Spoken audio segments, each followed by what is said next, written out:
3 meses, uma casa, uma família. E um segredo tão obscuro que nem os vizinhos imaginavam. Porque às vezes o monstro não está escondido no escuro, ele está sentado à mesa do jantar.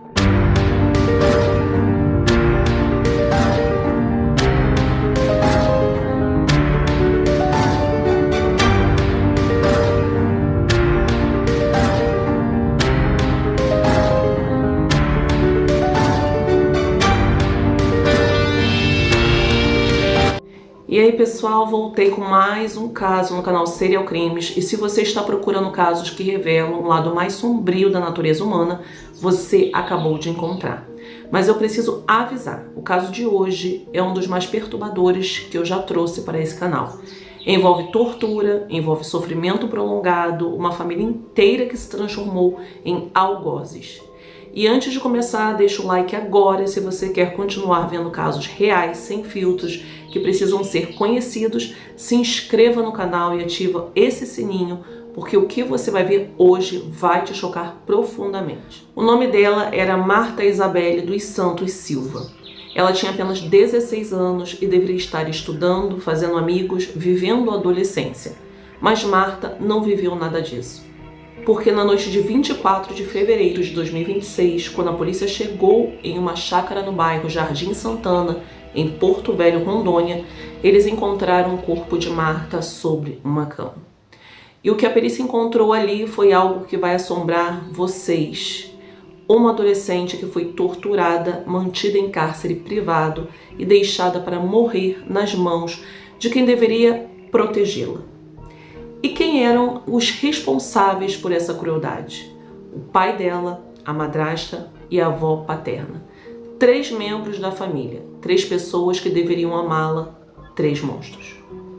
Porto Velho, capital de Rondônia, uma cidade de quase 550 mil habitantes na região norte do Brasil. Foi nessa cidade que Marta Isabelle dos Santos Silva cresceu. Ela tinha 16 anos, era uma adolescente que, segundo testemunhas, cantava no coral da igreja. Sim, você ouviu certo. Marta cantava louvores, participava de cultos. Era, aos olhos de quem via de fora, uma jovem feliz em uma família religiosa. A família de Marta era conhecida na comunidade.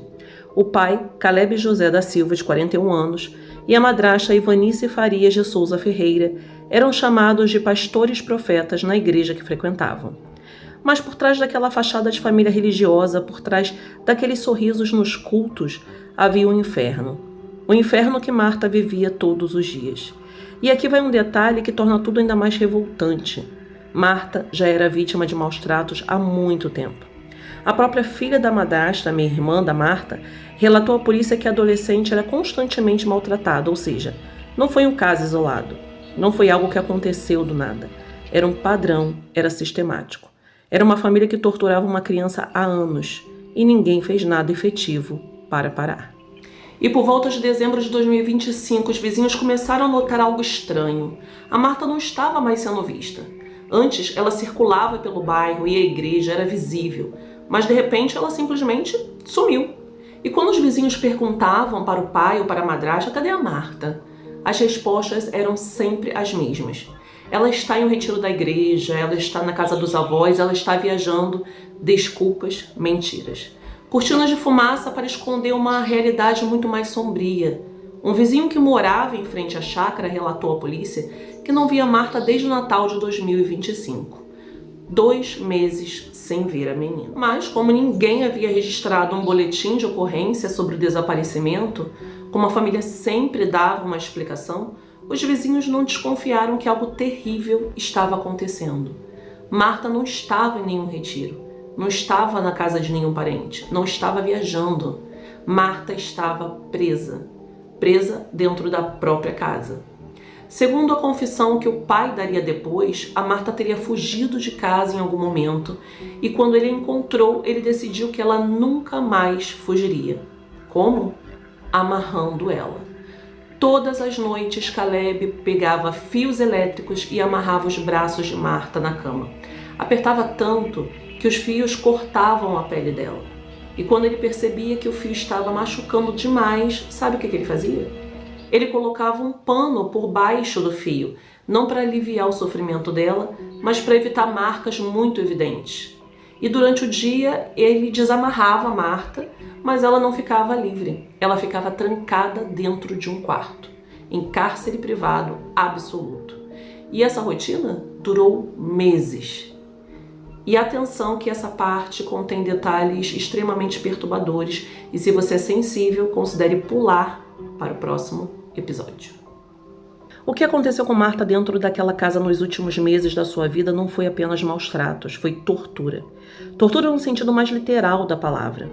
Quando a polícia encontrou o corpo de Marta, ela estava deitada em uma cama coberta por um lençol usando uma fralda descartável. E por que fralda? Porque Marta já não conseguiria se movimentar sozinha. Ela estava tão debilitada, tão machucada, que precisava usar fraldas como um bebê. E aqui vem a parte que vai gelar o seu sangue.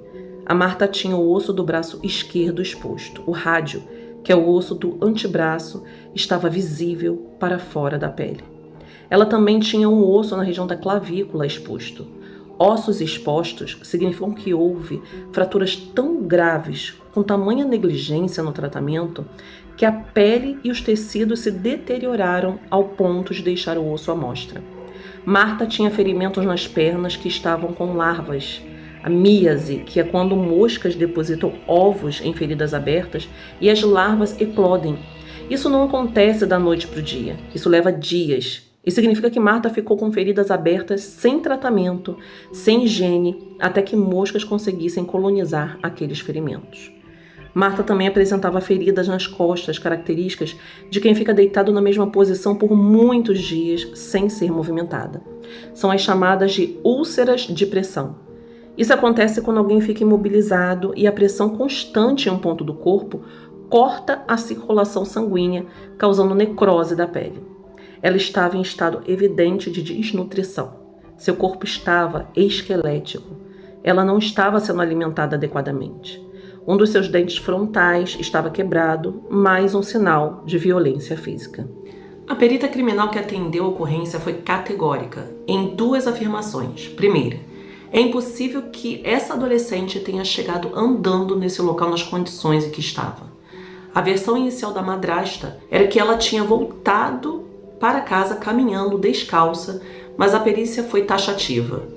Nas condições em que a menina estava, ela não conseguia andar há muitos dias, provavelmente há semanas. Segunda, diante da gravidade das lesões, era impossível que ela não sentisse dores intensas, era impossível que ela não gritasse. E aqui vem uma questão devastadora. Se ela gritava de dor, e ela com certeza gritava, alguém ouvia. A avó ouvia, a madrasta ouvia, o pai ouvia. E o que eles fizeram? Nada. Deixaram ela sofrer, deixaram ela gritar, deixaram ela morrer.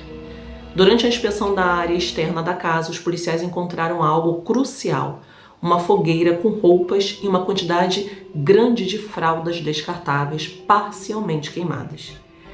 Por que isso é importante? Porque demonstra que a família estava tentando destruir provas. E a quantidade de fraldas encontradas prova que a menina não estava ali apenas um dia, como a família alegou inicialmente. Ela estava ali há semanas. E quando Caleb, o pai, foi finalmente confrontado pela polícia, ele confessou. Ele confessou que amarrava Marta todas as noites com fios elétricos. Ele confessou que a mantinha trancada em cárcere privado durante o dia. Ele confessou que fazia isso há mais de 2 meses. E sabe o que mais ele confessou? Que cortou o cabelo de Marta à força como forma de punição. Não era um corte de cabelo normal, era uma humilhação, uma tortura psicológica além da física.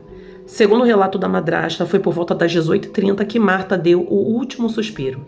Mas o que aconteceu antes desse momento? Vamos reconstruir os eventos daquele dia baseados nos depoimentos contraditórios da família. Manhã de 24 de fevereiro de 2026. Segundo a avó paterna de Marta, Benedita Maria da Silva, ela recebeu uma ligação da nora, a madrasta Ivanice, informando que a jovem estava muito machucada. A avó foi até a residência por volta das 10h30 da manhã e o que ela encontrou? Encontrou Marta extremamente ferida e debilitada. E o que a avó fez? Ela começou a realizar cuidados paliativos. Vocês entenderam o que isso significa? Significa que a avó sabia que Marta estava morrendo e, em vez de chamar uma ambulância, ela ficou ali aplicando cuidados caseiros. A avó confirmou que Marta não conseguia se alimentar adequadamente, tinha a fala extremamente comprometida, estava em um estado elevado de fraqueza. Todas essas são características de alguém em estado crítico, alguém que precisa de atendimento médico urgente, mas ninguém ligou para o SAMU, ninguém ligou para a polícia. Ninguém levou Marta para um hospital. E aqui começam as contradições que levantaram suspeitas da polícia. A madrasta Ivanice inicialmente disse que a Marta estava desaparecida há mais de 2 meses, sem que houvesse boletim de ocorrência registrado. Depois ela disse que Marta tinha voltado caminhando no dia anterior descalça, usando vestido vermelho, com múltiplos ferimentos. Disse que apesar da gravidade, ela não acionou o serviço médico, optou por fazer cuidados caseiros, usando medicamentos informais e fraldas descartáveis. Disse que ligou durante todo o dia para o SAMU solicitando atendimento, mas depois mudou a versão e afirmou que só tentou contato após o falecimento de Marta. E sobre o pai? Ora ela dizia que ele não estava no local, ora dizia que ele permaneceu na casa durante todo o período. A avó também apresentou contradições, disse que o filho, o pai da Marta, teria passado o dia fora e não tinha conhecimento da situação. Mas isso contradiz o que a madrasta havia dito. E por volta das 18h30, Marta falece e a causa provável da morte, segundo a análise preliminar, foi uma infecção generalizada, que é resultado dos ferimentos não tratados. Quando você tem ossos expostos, feridas com larvas, desnutrição severa, o corpo entra em colapso.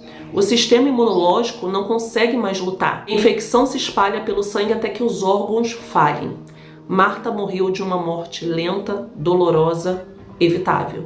Se ela tivesse recebido atendimento médico a qualquer momento dos dias, semanas ou meses anteriores, ela estaria viva. 19 horas, o chamado à polícia. Apenas às 19 horas, meia hora após a morte de Marta, é que a família liga para a polícia. E a versão que eles contam é que Marta estava desaparecida há uns 3 meses, mais ou menos, apareceu em casa no dia anterior, ferida, e acabou por falecer. E por volta das 19 horas do dia 24 de fevereiro de 2026, a guarnição do CIOP, Centro Integrado de Operações Policiais, se desloca até a rua Afonso Brasil, setor Chacareiro, bairro Jardim Santana. A equipe era composta pelo sargento Paz, sargento Cleiton e sargento Igor Pontes. Eles chegaram à chácara e são recebidos por Ivanice, a madrasta, que apresenta comportamento visivelmente nervoso. Ela os conduz até o interior da residência onde está o corpo de Marta. Os policiais observam a cena, uma adolescente deitada sobre uma cama coberta com lençol, usando fralda descartável sem sinais vitais. E imediatamente eles percebem que algo está errado. Primeiro sinal, a madrasta se contradiz várias vezes ao relatar o que aconteceu. Segundo sinal, ela diz que Marta estava desaparecida há meses, mas não há boletim de ocorrência. Terceiro sinal, ela diz que Marta voltou caminhando, mas o estado do corpo indica que era impossível ela andar. O quarto sinal, ela diz que tentou pedir ajuda médica, mas depois muda a versão. Os policiais questionam: cadê o pai da adolescente? A resposta? Ele saiu porque tinha medo de ser preso. Alguém que não tem nada a esconder não foge quando a polícia é chamada. O comandante de guarnição determina imediato isolamento do local para preservar evidências. O SAMU é acionado, o médico Rogério chega e constata oficialmente o óbito. A Polícia Civil é acionada através do Departamento de Homicídios. A perícia criminal do IML é chamada, enquanto aguardam, os policiais fazem entrevistas preliminares com todos os presentes. Durante a averiguação do perímetro externo da residência, os policiais encontraram algo que muda tudo: uma fogueira. Nessa fogueira estão queimadas roupas e uma grande quantidade de fraldas descartáveis. Os policiais apagam o fogo imediatamente e preservam o material como evidência. Os policiais fazem diligências para localizar Caleb e onde eles o encontram? Na casa da mãe dele, a avó de Marta. Quando confrontado, Caleb também mente, diz que Marta não estava desaparecida, que ela fugiu, que ele a encontrou e trouxe de volta, mas os policiais já sabem que algo está muito errado. Eles dão voz de prisão a Caleb por omissão de socorro. Por quê? Porque nas condições em que Marta estava, ele, como responsável legal, tinha a obrigação de buscar atendimento médico. E ele não fez isso. E na central de flagrantes acontece algo interessante. Quando Caleb vê que a esposa dele também foi presa junto com a mãe dele, ele percebe que não tem mais como esconder. E ele confessa, voluntariamente. Confessa que manteve a Marta em cárcere privado, confessa que amarrava ela todas as noites. Confessa que fazia isso há mais de 2 meses. Ele confessou que cortou o cabelo dela como punição e também disse que a manteve presa pois ela tinha rebeldias de adolescente. Por isso a família privou do celular, redes sociais e contato com parentes desde antes do cárcere. O pai alegou que ela fugiu de casa e quando ele a encontrou, decidiu mantê-la em cárcere privado para impedir que ela fugisse novamente. O delegado responsável pelo caso descreveu a confissão do pai como algo feito por alguém que não conseguia mais mentir. A verdade era tão pesada que ele não conseguiu mais carregar sozinho. Caleb José da Silva foi preso. A Ivanice Farias de Souza Ferreira, que era madrasta, também foi presa, assim como a avó paterna Benedita Maria da Silva. Os 3 foram presos em flagrante pelos crimes de tortura com resultado de morte, cárcere privado, maus tratos, omissão de socorro, tudo em contexto de violência doméstica. 2 dias após as prisões, os 3 passaram por audiência de custódia. A Justiça de Rondônia decidiu converter a prisão em flagrante em prisão preventiva. Isso significa que eles permanecerão presos durante toda a investigação e julgamento. E isso foi a decisão correta, porque pessoas que torturam uma adolescente até a morte não podem ficar em liberdade. E agora vem um detalhe que torna tudo ainda mais perturbador. Após a divulgação do caso, começou a circular nas redes sociais um vídeo de Marta cantando louvores em uma igreja da capital. No vídeo, a Marta aparece sorridente, participativa, cantando no coral. E a família? A família era ativa na igreja. O pai e a madrasta eram conhecidos como pastores profetas na comunidade. Eles participavam de cultos, davam orientações espirituais, eram vistos como pessoas de fé. Então temos de um lado uma família religiosa ativa na igreja, com a filha cantando no coral, e do outro lado essa mesma família torturando, espancando, mantendo em cárcere privado essa mesma menina que cantava louvores. Como isso é possível? Como alguém vai à igreja no domingo cantar sobre amor e misericórdia e depois vai para casa amarrar uma criança numa cama com fios elétricos? E aqui vai uma pergunta difícil. Ninguém na igreja percebeu que a Marta sumiu? Ninguém notou que aquela menina que cantava no coral não aparecia mais? Ninguém perguntou, ninguém desconfiou? Ou todos aceitaram as desculpas de que ela estava em retiro ou na casa de parentes? Isso nos leva a refletir sobre nossa responsabilidade coletiva, sobre prestar atenção, sobre fazer perguntas, sobre não aceitar explicações vagas quando uma criança desaparece. E já existiam registros policiais anteriores de maus tratos contra Marta. A própria filha da madrasta confirmou isso à polícia. Ou seja, as autoridades já sabiam que aquela criança estava em risco. E o que foi feito? Aparentemente, não o suficiente. A Marta desapareceu por 3 meses e ninguém registrou o boletim de ocorrência. Se alguém tivesse registrado o boletim de desaparecimento quando Marta sumiu, se os vizinhos tivessem denunciado ao conselho tutelar, se a escola tivesse investigado a ausência prolongada, se a igreja tivesse perguntado onde ela estava, alguém tivesse agido, a Marta estaria viva. Mas ninguém agiu e Marta morreu da forma mais cruel possível. Marta Isabelle dos Santos Silva tinha 16 anos, ela gostava de cantar, ela participava da igreja, ela tinha uma vida pela frente e tudo isso foi roubado pelas pessoas que deveriam amá-la e protegê-la. Seu pai a amarrou, sua madrasta deixou acontecer e sua avó foi cúmplice. Durante meses, Marta sofreu torturas inimagináveis, fome, dor, solidão, desespero, e quando ela finalmente morreu, foi de uma morte lenta causada por infecção que poderia ter sido tratada se alguém tivesse tido a decência de levá-la a um hospital. Caleb José da Silva, Ivanice Farias de Souza Ferreira e Benedita Maria da Silva estão presos. Eles vão responder por tortura como um resultado de morte, cárcere privado, maus tratos e omissão de socorro. E o povo espera que a justiça seja feita, que eles sejam condenados às penas máximas possíveis, que eles nunca mais tenham a chance de fazer isso com outra criança. Mas nenhuma condenação vai trazer Marta de volta. Nenhuma sentença vai apagar os 3 meses de sofrimento que ela passou. Nenhuma punição vai ser suficiente para o que fizeram com ela.